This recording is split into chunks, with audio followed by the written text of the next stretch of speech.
fresh na fresh. Halagang 100 pesos yan. Baby puset po siya. Ayan ang ating i-adobo. Ayan. Pusit. So, ayan. Nag-iiwa na tayo ng sibuyas. Ang ating bawang.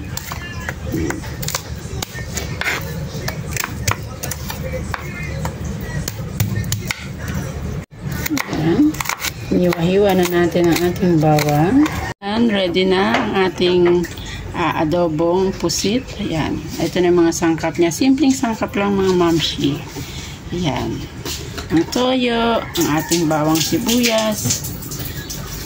Na tayong mantika. Igisa na po natin ang ating ayan. Sinama-sama na, mabilisan na. Nalunod yung ng shogan. Lagyan na tayo ng paminta. At maya-maya ilalagay na natin ang ating baby puset. Ayan.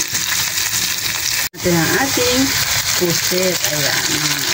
Fresh na fresh sa talaga.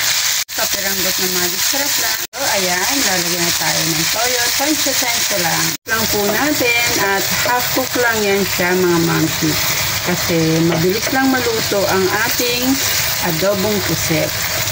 Mamsi, malapit na siyang maluto. Ang kailangan lang po pag nagisa tayo ay wag na natin lalagyan ng tubig kasi may sarili na pong tubig ang puset.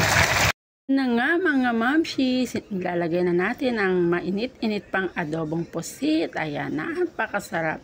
Sana po ay nag-enjoy kayo sa aking video. Mga mamsi, nakaluto na tayo and maraming salamat po sa panonood. Kung bago ka pa lang po sa aking channel, don't forget to like, share, and subscribe. Magandang buhay!